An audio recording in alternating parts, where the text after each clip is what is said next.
don't teach people this.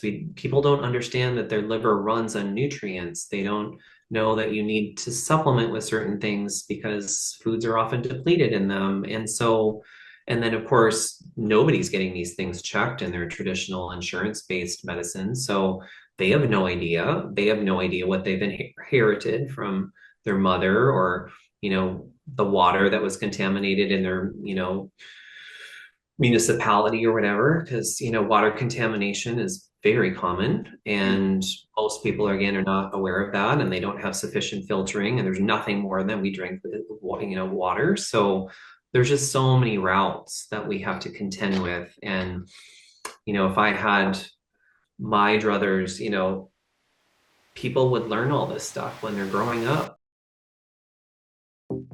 All right. So, Dr. Eric Wood, it is great to have you on this podcast. I do get to interview a fair amount of people, and sometimes I just look forward to certain interviews. This was one of them.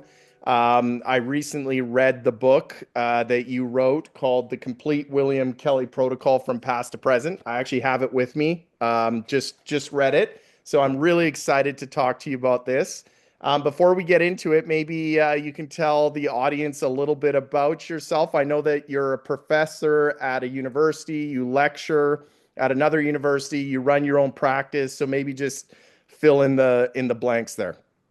Sure. Well, happy to be here, and thanks for having me.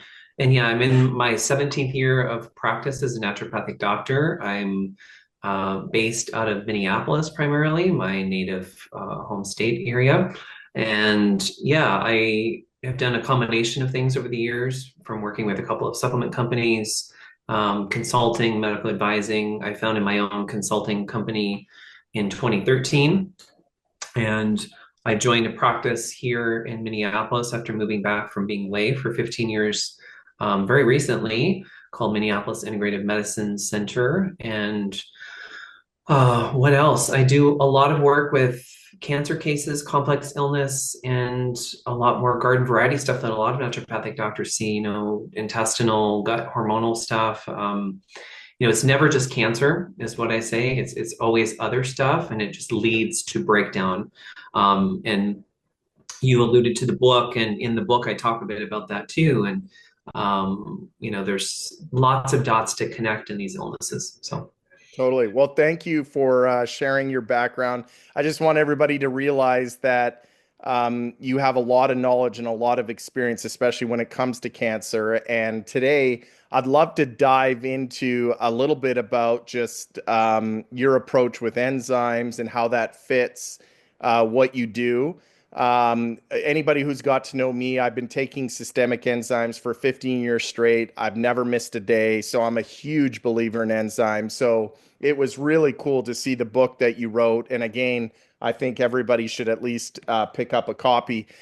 Before we get into that, can we just talk a little bit about Dr. Kelley? I know he passed away, and I just want to give tribute to his life's work. Um, Mhm. so did you get to meet him, or how did you know him? No, I did not get to meet him. He passed actually when I was in medical school. I didn't know him at that point. But 10 years ago, I studied with his last student, Pamela McDougall, who worked with him for 7 years in the 90s. And so she was one of his multiple proteges, Dr. Nicholas Gonzalez, who some of you will recognize his name, had worked with him in the 80s. And then Pamela worked with him in the 90s. And I had started seeing a lot of cancer people in practice. I had worked as an integrative cancer specialist for the Life Extension Foundation for 4 years in Florida, and then went out into private practice. And one thing that I was noticing with so many patients is some of them would go away to Mexico, Germany. They do, tens of thousands of dollars of things, and get a good jump start for 4 weeks or whatever. But then what did they do when they came back? Exactly. Exactly. Right? Like it's a rarity that those trips are going to take care of everything. It takes time, and it takes concerted effort over time for big shifts to happen in the body. The body just doesn't change that fast. Yeah. And so this, I was looking at research and looking at protocols and things that people could largely do at home that also made sense, that had um, many facets to them, that could be powerful additions to their home work Yeah. that they continued to do. And so that's sort of the original genesis of how I got into this micro world. Okay. So, Well, that fits a lot how I think. So I think we're gonna have a great conversation because as you probably I started the Healing Oasis with my wife here, and people come for 3 weeks, mhm. and it's great. I call it they kickstart their healing, and it is. I mean, it's fantastic to see the sort of the head start that they have to their healing and what happens afterwards. But obviously, like you said, it took years for them to get to that place, and it's going to take a radical shift. And a lot of people don't know a lot about enzymes being the foundation of their healing. I know Dr. Kelley was big into that, and his story where he accidentally, actually, just when he had cancer, he accidentally sort of found out that there's a whole science around taking enzymes to help with it. So let's jump into that a little bit. I know that the foundation of your protocol that you have in the book, and we actually have a protocol similar to that we send people home, and I used a lot of what you wrote in the book. That's why I keep asking. I want a lot of people to read it because the book is great. It's fantastic. A lot of books, by the way, they give theory and they tell you knowledge, but they don't give you a practical guideline as to what you can actually do. So I want to thank you for that because it was really nice to see that. But let's jump into that a little bit. What has been your um, what have you seen in the use of enzymes as far as in your practice, especially when it comes to cancer? Maybe start off and let people know. Maybe people listening don't even know what enzymes are. So maybe we should start there and then sort of go from there. Yeah. So Dr. Kelley stumbled across this because he was trying to save his own life. I think it's very important, I think, for people to realize, like, he was diagnosed with advanced pancreatic cancer in the early 1960s. There was very little that was offered. I mean, there still isn't a lot, but it was even worse, more than 60 years ago. And he was in his early 40s. He had young children, and he didn't want to die. I mean, so it was of necessity. Some people, jokingly call it like he went to save your own ass university because he had to, Yeah. right? Mm. It's true, right? So he dived into the annals of literature, going back more than 50 years to try and get some ideas, right, that could help him. And so he came across the work of John Beard and others before him that had written on this, that were really theorizing around that enzymes actually are an important aspect of immunosurveillance in the body that we don't really connect the dots with traditionally in immunology. So that was sort of the genesis of how this whole protocol came to be more than 60 years ago. And it's gone through a few evolutions since then, and hence the publication of the book and why it's so important, and why Pamela also felt incredibly compelled to want to publish this. So that's sort of the um, backstory of where this came from. And just for the less familiar listener, enzymes are made by the body to, digest and to help with transformation of things. And in this context, we believe that they essentially act as an immunosurveillance tool. So, helping to survey the landscape internally to thwart mutations, thwart genetic drift in cancer cells. So, it's difficult to know all the exact mechanisms because we don't have necessarily the big buck funding Okay. behind some of this. So some of it is more, combining the studies that we have with understanding biochem and physiology, and then making reasonable theory around it, which, we share a bit in the book about that. So that, people have a bit of underpinning. It's going to go over people's some heads, but other people will really love it. So, we wanted to have some of that content in there. Yeah, totally. And so, when people come and stay with us, I always ask, like, what are you taking? And you'll probably get this a lot. So you'll hear people talk about all the supplements they're taking, the vitamins, the reishi mushroom, the turkey tail, all that. Do you know Mhm. that? And I'm not exaggerating. I think 99% of people, they don't know anything about enzymes. They're not taking enzymes. They don't know anything about it. So what do you think about like when people come to you and they talk to you about, because I know you also do, I think, high dose vitamin C, mistletoe therapy. You offer all of that, I believe, at your practice. Is that correct? Yeah, in the new clinic I've joined, we have an IV suite. We're doing quite a lot of things, and I collaborate with one other clinic in Minneapolis, and we're doing a lot of IVs and other integrated protocols and stuff. So it's not like I'm only doing this, but it is one of the things that we can do. And again, for something for people to do at home, right? Because you're not going to live in an IV suite all the time, right? So, think of this as another big um, tool to use. It's a set of tools essentially. So. Yeah, totally. So talk about a lot of people that have even heard of enzymes, all they think is it digests your food. Like you take digestive enzymes with your food. No one has ever heard of the word systemic enzymes or proteolytic enzymes.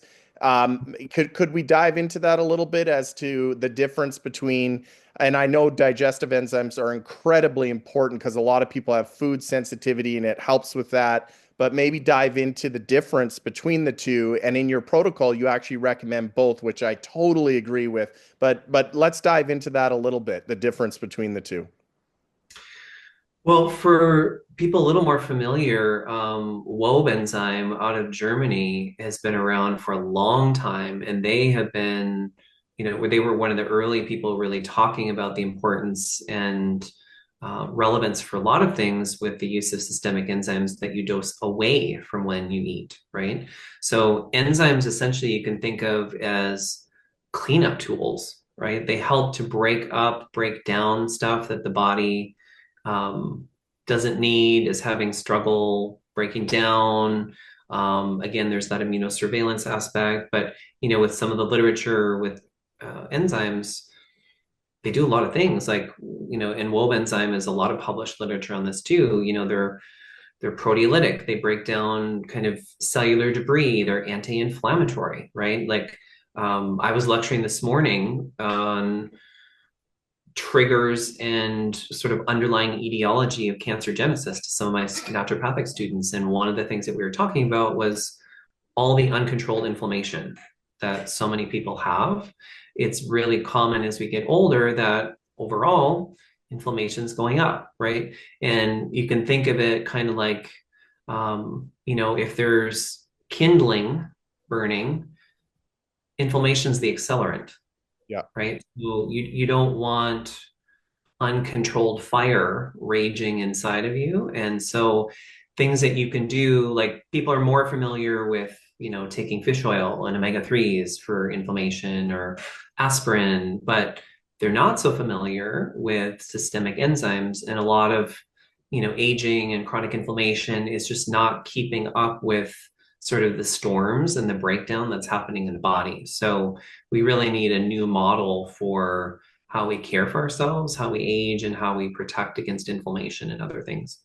It's funny you bring that up, Dr. Wood, because I have never I've pretty much never missed a day taking enzymes for 15 years. My dad introduced them to me, so I've been taking systemic enzymes. Now, talking about inflammation, I was an athlete, graduated, went to university, gained a bunch of weight. I kept playing sports like I was not had gained the weight, and I injured, tore ligaments in my knees, injured my back. I try everything. So you just named some things, but I tried, omegas. I mean, I'm willing to try anything. There was nothing that compared to taking systemic enzymes. And I mean on a high dose. Like I was talking to somebody today and they're like, "Oh yeah, I take one a day." And I said, "Oh, when you have an injury, like I was up to 20 to 30 a day on an empty stomach. And I just did that on my own. No one was telling me. I just thought, man, these are really helping. So I kept increasing my dose. And my friend could not believe at how fast things were healing in my body. And so this whole, I don't think people realize there's another book. I don't know if you know the author, but Micro Miracles. I think her name, have you ever heard of that? There's another whole book on this about how enzymes they don't just do one thing, they do like 1,000 things in your body and how incredibly important. And inflammation is one of those. Do you have personal like experience? I mean, you've been doing this, people come in, they do IVs, like you said, in your clinic. They go home. If they have obviously cancer, you have them on this home protocol. Do you see results when they do get on this home protocol as opposed to just doing the IVs? Because there's a lot of clinics that they do the IVs, like the high dose vitamin C, the mistletoe therapy. We do that here. And like you said, you can't live in an IV suite. I mean, eventually that's a great way to kickstart your healing. But what do you see the difference between the people that do a home protocol, like the one you've outlined in the book, and people that don't? Well, I think it's important, like, there is no one protocol cures and fixes everything kind of thing. So I think to put that out there right up front is really important because I don't want to purport that this is going to solve all people's problems because it certainly doesn't. And the sooner you can catch things, no matter what you're doing, the better your odds are because, all the research illustrates, the more advanced kind of situations they are, the longer it takes, the harder it is. And that's certainly been in my experience too with doing this and having other protocols going on. But the analogy I would use is like you have to turn over a lot of stones for people in these cases. And the more thorough you are and the more multi-pronged approach you have, the better your odds, right? Now, to quantify that in a randomized double-blind trial is going to be really difficult because those are really designed for single type interventions typically, right? So when you're doing these integrated protocols where you're doing 27 different things, how are you going to control for a single variable and pin it down to that? So, it does muddy the water a bit, but we just need to kind of look at it with a different lens and look at different models and types of study and research, and then go back to physiology and go back to understanding biochem and immunology and, well, what would make sense and how should this work, right? So, Kelley, when he's putting this protocol together, there was no internet, No. right? There, he was in libraries and going through microfiche, and this is the 60s, right? So, he had to comb literature, and some of these studies were going back to the turn of the century, and whatnot. So we have a body of literature that spanned many decades, and there's more of this going on in some of the European countries where there's more integration between holistic and integrated medicine and conventional medicine, and that's for a variety of reasons. But to get back to your original question, essentially, the more we can layer in that's appropriate and targeted for the person, the better their odds, the better the well-being we see, the better the tolerance if they're doing conventional therapies, and the better their statistics are for extending their life, sometimes doing more than that and turning things around. But every case is specific to the individual, in my experience. Is there ever a time where enzymes wouldn't be a good thing that you can think of for people?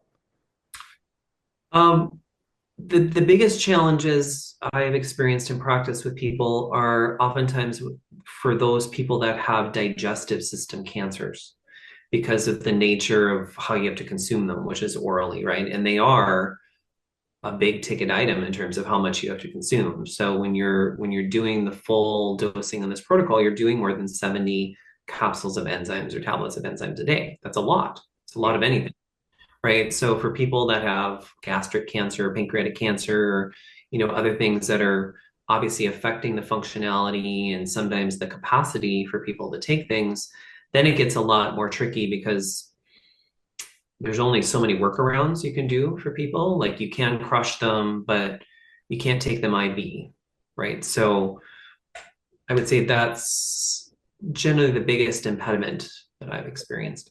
And what happens if you like if a couple questions there. Is it ever a bad thing? Like what if someone says is only gets up to like 20 tablets or 30? Like is it better not to even take some and not the whole thing? Like does it have to be that high, or is it like, hey, you're any kind of enzymes getting into your body's a good thing? I mean, a lot of people, Dave, have massive digestive issues. Yeah. So, one of the things that we see coming in a lot of cases is there's just a mess going on digestively, and there's a mess going on with the autonomic nervous system. Yeah. And again, I was lecturing on this morning to some students, and you know, if those systems are not working well, it's just a matter of time before you develop some kind of problem, whether it's, the C word or something else. So, um, to get to your question, you can do less and it's still going to help. It just, you know, and this was based on years of trial and error and trial and success that Kelley chronicled and later with Gonzalez and McDougall. But it really was, finding the sweet spot of dosing that seemed to be the most effective over time with the number of people that they could also take it. So it's kind of a saturation issue because you're dosing the enzyme 7 times a day. So you're trying to keep the blood level quite elevated throughout the majority of the day for obvious reasons. So, the more you can do, the better, but it doesn't mean that a third or a quarter is nothing. It just means that it's just not going to have as much of an effect. Yeah. Yeah. I mean, it makes a lot, especially if your cancer's more severe. I mean, I guess if you have a little bit of cancer, if you have a lot in your body, the enzymes are being used up. So you need more enzymes. I mean, I think it's pretty logical. Like, depending on what you're dealing with, the enzymes could be used up a lot quicker, right? Is that really the idea? Yeah. And remember also, like, and this draws on your experience, enzymes are used for a lot of things, including like breaking up scar tissue, right? So I suspect that's probably a big part of why you noticed so many dramatic changes is you started breaking up scar tissue from old injuries, which freed up your mobility, which allowed your body to quell the inflammation. All of a sudden, you feel like you've got a new body again.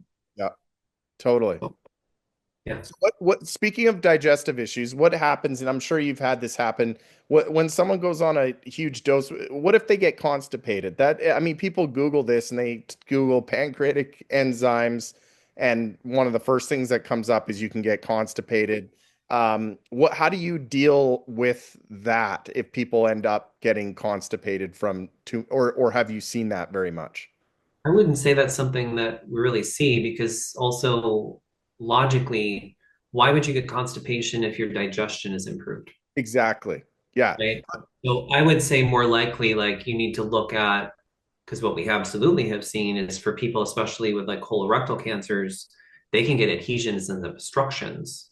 And that's not necessarily from the enzymes, but building up sometimes probably well before I ever saw them. Right. So I had a patient today I was talking to about, you need to go and get some imaging done because there's potentially an obstruction or something else going on, and we need to know what's going on because she's having trouble taking things and whatnot, and we need some visuals, right? So, but it hasn't been my experience that getting people on a bunch of enzymes is going to constipate them. If anything, it tends to improve motility because a lot of people have subclinical constipation, Dave. Like when I was working as a consultant in Florida, like I worked in a colonics hydrotherapy clinic for about 6 years. And the woman who owned the office had been in practice for more than 35 years. So she had a wealth of experience. And, you know, um, there were so many people with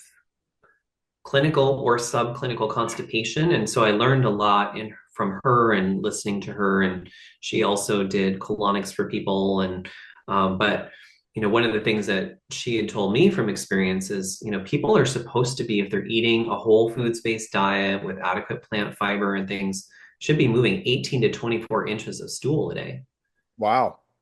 That's not a lot of people. No, no, that's And not. most people think it's normal to go once a day, Right.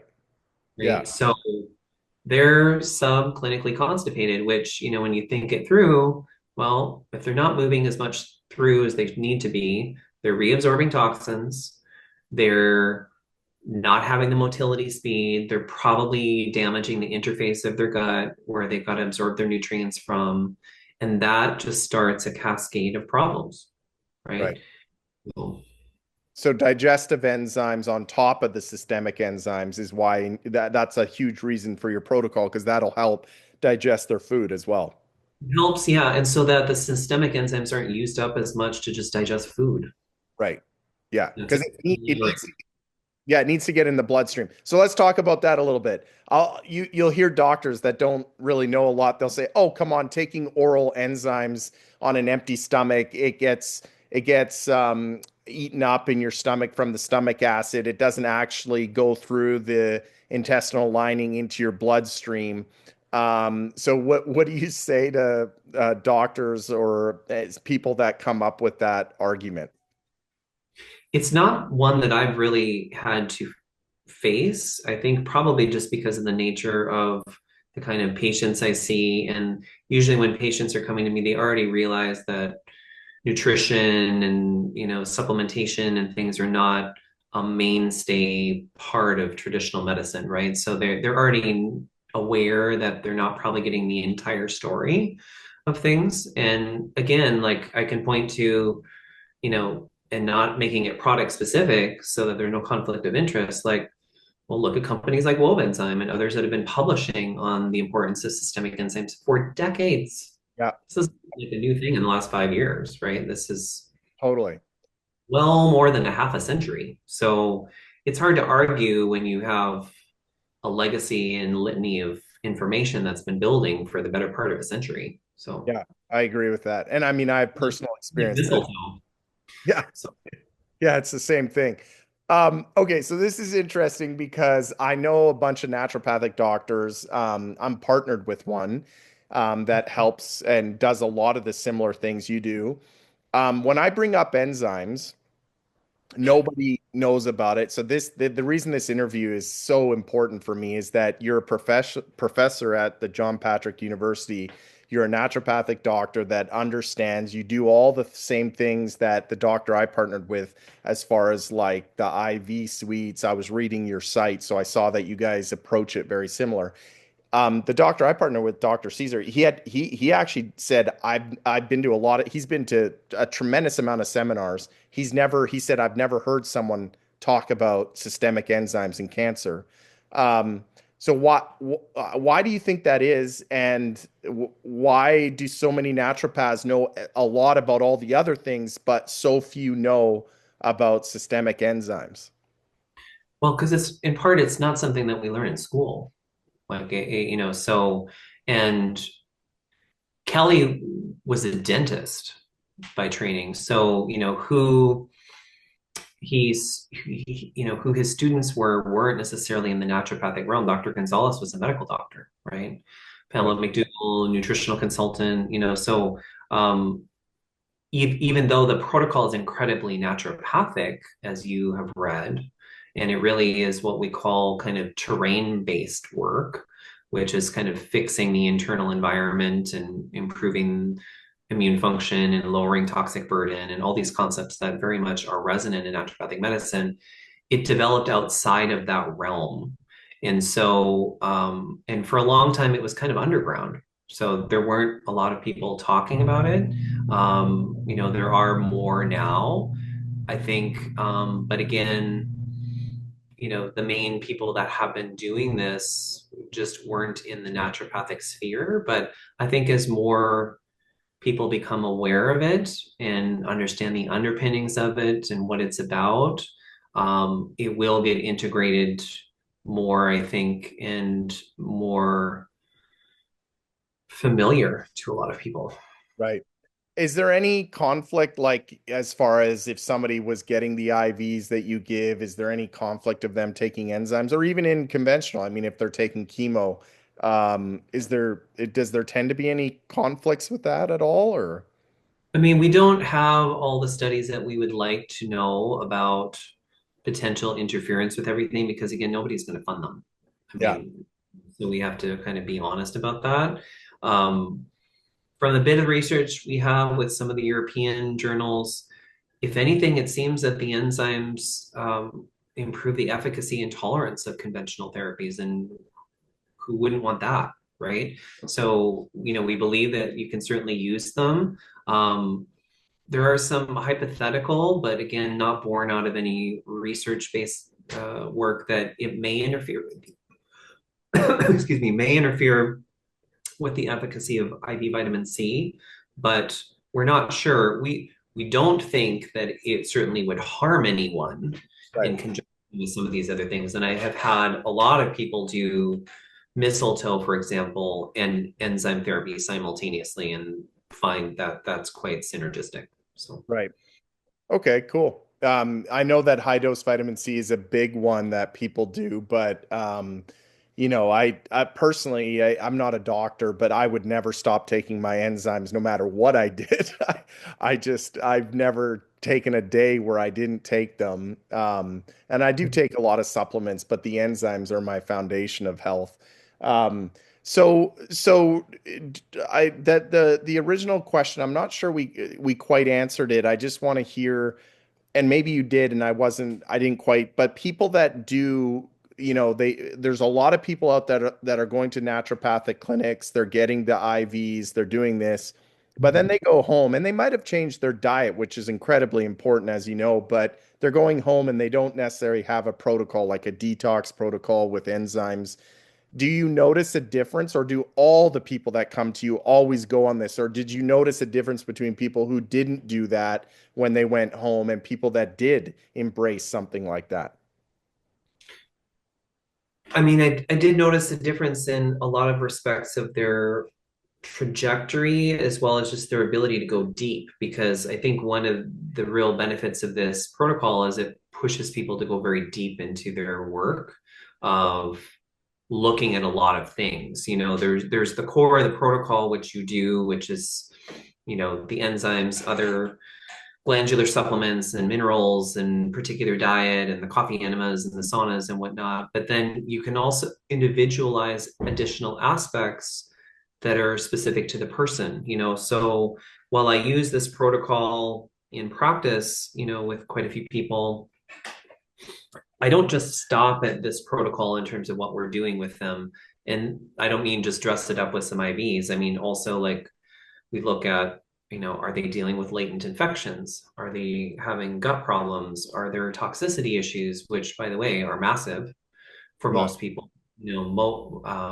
I think we said in the book, like more than 80% of the people I see with cancer are verifiably toxic with heavy metals, mold poisons, other things like that. So the fact that there's a big part of detoxification as part of this protocol, I think is huge because we can't just live like our grandparents lived in the mid 20th century in terms of how we eat, what we do, and think it's going to be enough.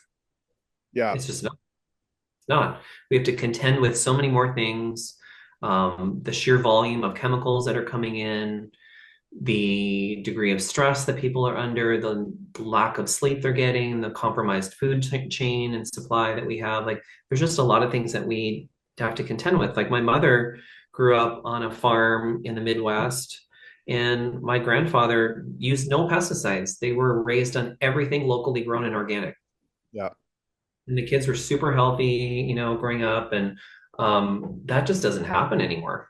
No, it hardly ever. I mean, there's a movement, thank God, there's a movement that it seems like people are trying to get back to that. Um, but how hard is it to get back to, even if you want to get, I'll just, we have our own goats, we milk our goats, we have chickens, but I still am totally dependent on the system. I still have to go to the grocery store, as much as we try to support local farming, who isn't using all these pesticides and herbicides and all the different things. We try to do it, and I think there's more and more people trying. It's just very difficult in the world we live in to get away from all that. It's very difficult, and it also requires a lot of work of people, and most people are already overwhelmed with the amount they have to contend with in their lives right now. I mean, and not existential plights of the world and everything else that people are contending with, right? So it's just for the vast majority of people, it's just not a possibility. And so, that part of the protocol was also very compelling and resonant for me because, I did a fellowship in environmental medicine.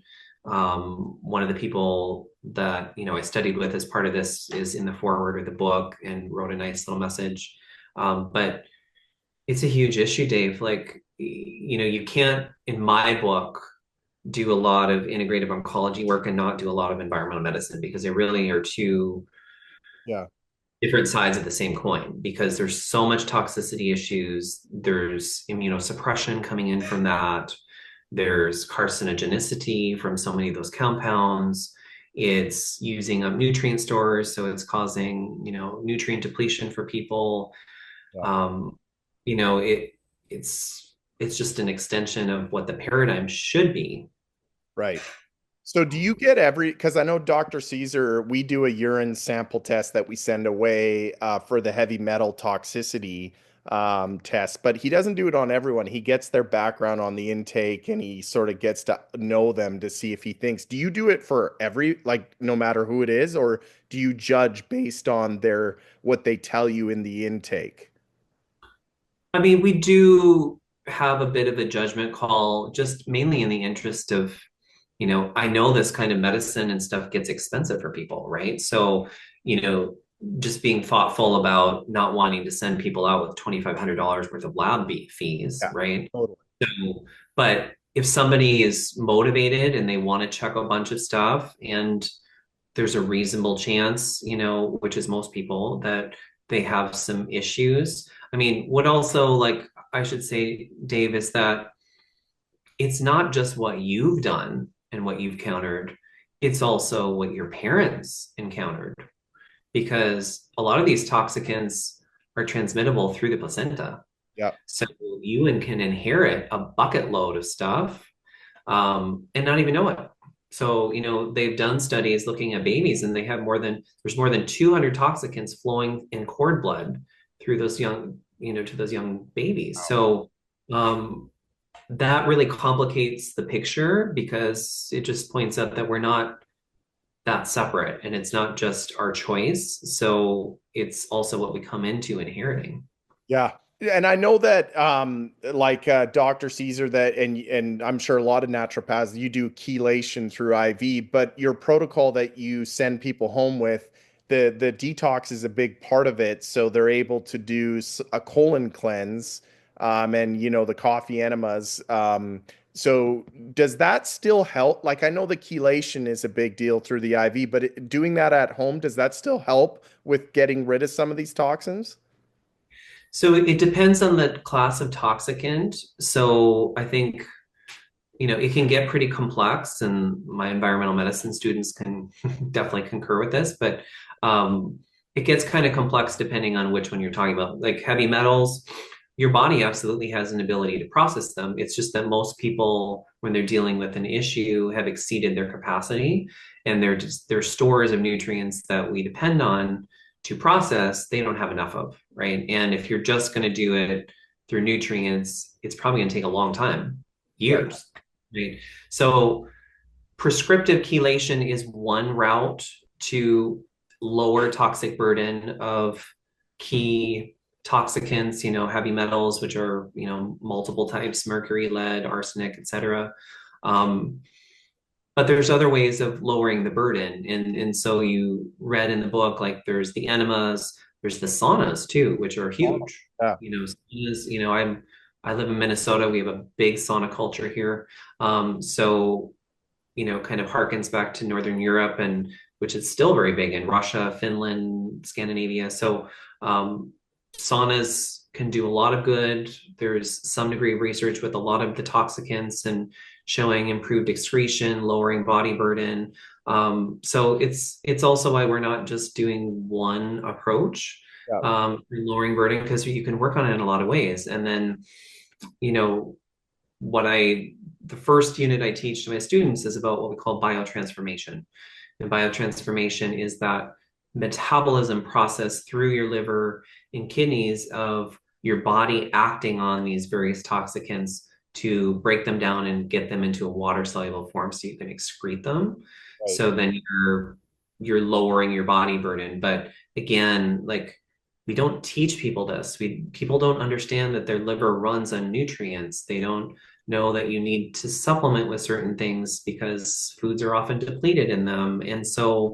And then of course, nobody's getting these things checked in their traditional insurance-based medicine. So they have no idea. They have no idea what they've inherited from their mother, or, the water that was contaminated in their, municipality or whatever, because water contamination is very common, Mm. and most people again are not aware of that, and they don't have sufficient filtering, and there's nothing more than we drink water. So there's just so many routes that we have to contend with. And if I had my druthers, people would learn all this stuff when they're growing up, Yeah. and they would get counseled in their GP meetings on how to reduce their lower their body burden and cleaner products they can choose, and why they should be working on their liver health. When you talk to a lot of TCM practitioners, the liver is always the most beleaguered organ in the body in the Western culture because it's just contending with so much. Yeah. So Yeah. Man, I love that you're talking about all this. Do you find that there's a trend? Like I know in British Columbia, where I'm from, or like I used to be in Alberta, moved to British Columbia. I've never seen so many people in this particular part of the country that I'm living. I'm in the Okanagan, but so many people are seem to be waking up to this, trying to get rid of toxins. I mean, it's incredible how many. Do you find that is that a trend? Do you think that's happening right now across North I America? mean, I think one of the silver linings of COVID was that more people woke up to like needing to be more involved in their own healthcare, Yeah, right? And so while there was a lot of difficulty and tragedy and other things, through those difficult years, I think one of the that good, things that have come out of it is, not everybody certainly, but more people are awake yeah, and waking up to that. So now we still have a long ways to go, in my opinion, of where we need to be. And, we could talk for hours about that, I'm sure. But um, toxic burden, understanding detoxification, having implementable steps into people's lives that they can routinely do is really important in the 21st century. Because, like I said before, what people were doing 50, 75 years ago to stay well is not enough anymore. yeah, And that actually, we talk about in the book that the protocol had to innovate in the 90s too, because they weren't getting as good of and profound as responses as they were 10, 20, 30 years before, because the landscape of all these toxic threats and things was increasing. yeah. So Totally. So, do you think a lot of colon cancer's on the rise like crazy? I can't even tell you how many people. I have a very good friend from Alberta that just he's 50 years old, just got diagnosed with stage 4 colon cancer out of the blue, Mets to the liver. They can't even do surgery. And he's like a really good friend of mine. It's happening. I get calls every day, colon cancer, colon cancer, colon cancer. Do you think a huge part of that is obviously the toxicity that is in people that they're not getting out? well, we talked about subclinical constipation. That's not helping things, Right. right? Reabsorbing toxins, or toxicants is the technical term for external environment toxins, just to be clear. Um, what's in our food? Yeah. What's in our water, Yeah. right? It's the interface that all that's going through, right? So if you're not pooping properly, if you're not having the frequency you need, if you're having residues of pesticides coming in, if your water's contaminated with hexavalent chromium and arsenic and chlorine and other things that we know are toxic, that's not helping and it's damaging your interface. Where is also most of your body's immune system? Yeah. It's not, right?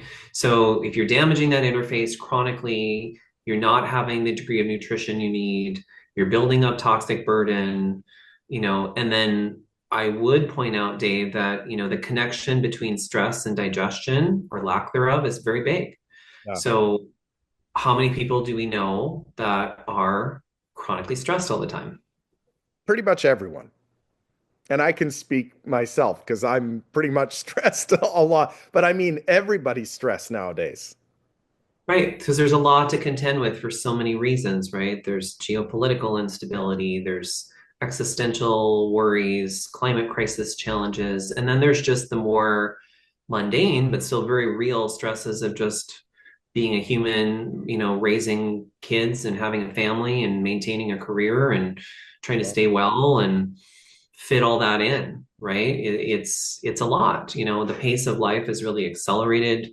The expenses of life is really accelerated, and we actually talk about that in the book. And that was a real important part for me to talk about because I don't think it's acknowledged enough, like how costly life has gotten Yeah. over the last 50 years for people comparatively. And that's putting a lot of strain on people because it's pushing them to work more, longer hours, less downtime, less self-care time.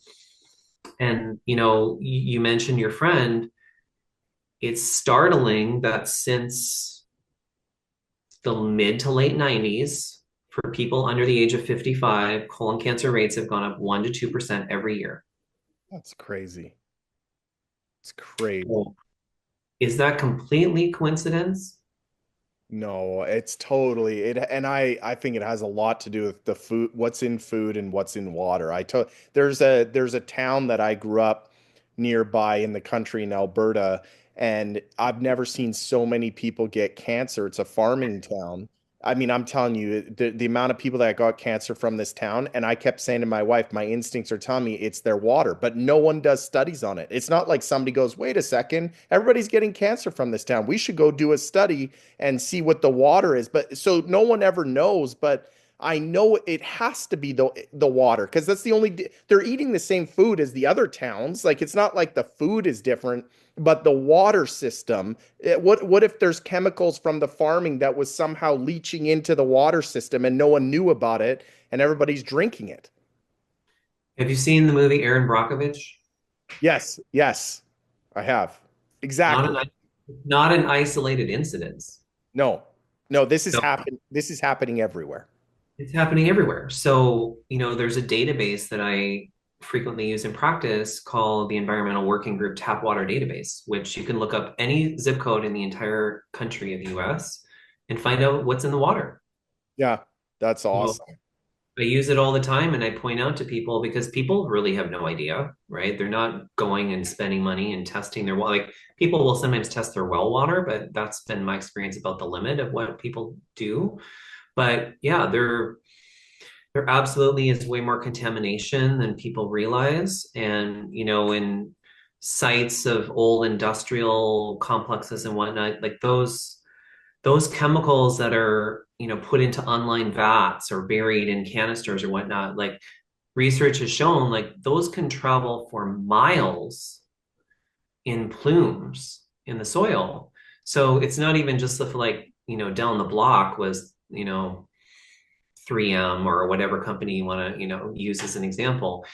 It could have been something a mile away Right.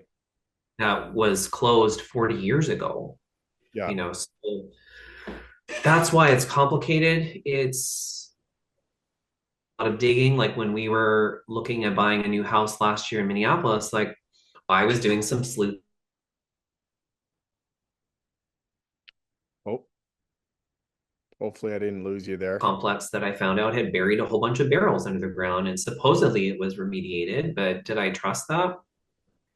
Right. Absolutely, right? And so it's the water, but it's, it's the food, it's a lot of things. I was in Switzerland last summer in June to visit a good friend of mine, and they live in Geneva. And I was so envious of their food supply because a lot of the Western European countries, they ban a lot of additives that we have here, Yep. and you can taste the difference. Yeah. And it's interesting, what do you think of this, Dr. Woods? I always find it funny because people do think certain diets are the best diets. And then you go to a place like Italy. I just went to Italy for the first time a year and a half ago, and people are eating pasta from scratch. Pasta is not supposed to be good for you. They're drinking wine. Wine is not supposed, and yet these people seem so healthy. Like but again, food is food as long as there's not toxins in it. I mean, like it's not like people haven't been eating pasta for thousands of years. It's Yeah. just I just love this. I know we could go on and on about this. I have a question to wrap this up. Do enzymes help with detoxing the body? Well, enzymes support improvements in a lot of areas, including the inflammation status, including the breakdown of fibrolytic debris that we don't need. And so, if you're supporting breakdown and clearance, and you're also supporting lessening inflammation, you detox more effectively. So, it's kind of an indirect way, I would say, but that doesn't mean it isn't powerful and quite impactful. Right. So, And I guess if, like you say, if a lot of people are constipated and they start taking enzymes and it starts moving it better, that's also a way to detox. In exactly, right? Like it doesn't have to be super complicated, some of these things that we do, but people just have to be aware of them. And, I'm very sympathetic to just like how much knowledge and implementation it takes now for people to try and stay well, because you can't count on the system Yeah, having enough regulation to keep you well. right. Yeah, it's true. It's unfortunate. It's true. I hope that things are turning. I mean, we started the Healing Oasis for this very reason, to get people away from their current environment for 3 weeks to be in nature. We tried to pick a place where there was spring water that hasn't been contaminated. There's living water, good food, farm to table, like farmers that aren't using any chemicals. And a lot of people don't realize that how important that is. Like, I think some people just want, give me a treatment, just hook me up, and they don't realize how important good water, fresh air. I mean, it's all the things that we used to get, like you said, 100 years ago. This was just common, and there wasn't as much chronic disease then. Mhm. Yeah. Yeah. And now we have to go about creating it when it used to just be commonplace, right? So that's kind of going back to the point I was making, like it's a lot more work now. Yeah, it is. And It's a lot. more expensive too, but what do you say to people? I mean, I know that it doesn't matter how wealthy you are if you don't have your health. I mean, until that happens, I think a lot of people don't realize that. Mhm. But what do you say? Because I know you run a practice, and that's something I encounter. I wish I could make this free. I wish the public system would subsidize, and I don't have to charge, because I tell people all the time, I'm trying to fund this from my own private financing to try to make this work. But people, when they go to the public system in Canada, they don't see that their doctor's getting $400 an hour, their surgeon's getting $1,500 an hour, the chemo company, the pharmaceutical company's getting $50,000 for the chemo. They don't see it because it's being paid for either by insurance or the government. So how do you, just to end, this is sort of a topic what do you tell people when they're thinking about investing in their health and they're like, well, I don't know if it's going to work, and should I put that money into that? Well, there was a book that came out a number of years ago by a writer named Gretchen Rubin called The Happiness Project. Okay. She spent an entire year of her life diving into research about the factors that seem to contribute to people being the happiest in their lives and situations. And the number one factor was health. Interesting. What is this book Mhm. called? Well, the Happiness Project. Gretchen's written a number of books since then.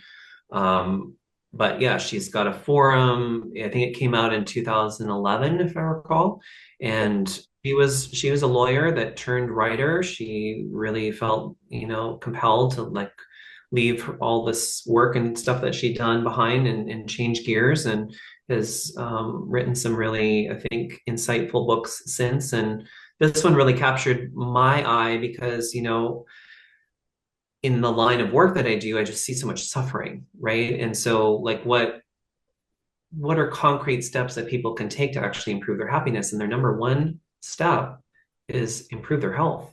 Okay. So that's a really compelling one to tell people because it's not just about like, oh, well, you might live 5 years longer or whatever, whatever. But if you're not happy, nobody really wants to anyway. So, but if you have health, like, and it makes sense when you think about it on a macro level, that if you don't have your health and you don't have good function, you're essentially a prisoner in your own body. Yeah. And how are you going to be able to pursue any dreams and things that you have, right? You can't. I see it. When with these serious diagnoses, people's entire lives gets focused on that. Yeah. And that's really, they don't want to do that, but it's what's happened. Yeah.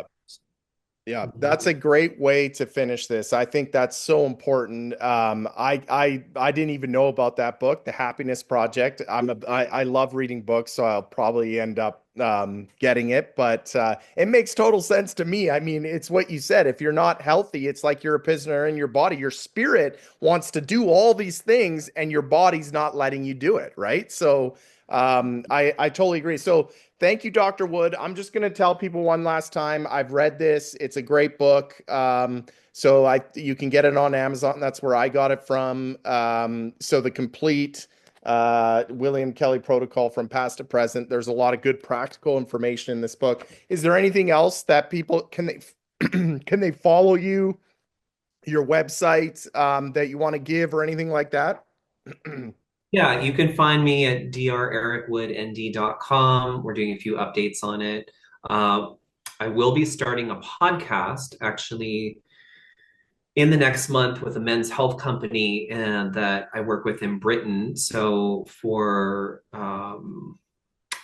guys out there that are looking to get healthier and kind of be more engaged in their health, or for partners of them that, we're going to talk about a lot of men's health issues, everything from the low testosterone epidemic to circulation, heart disease, just a lot of things. So I'll get back to you with the URL frequency for that once I have it literally in the next couple weeks, but I'm pretty excited about that.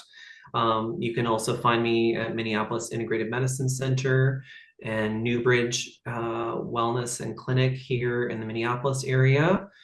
And we do have a Facebook page. Mainly, it's been about kind of sharing interesting articles that we think that people will like. But once the podcast gets going, we're going to kind of get a little more active. So, Okay, perfect. Well, it was a pleasure to talk to you. I hope if you're ever in British Columbia, I know that you said sometimes you come to Canada, but I would love to meet you in person, have you see what we're doing here. But thank you so much for your time. I really appreciate it. well, thanks for having me and great to connect with you. I'm sure we'll talk more.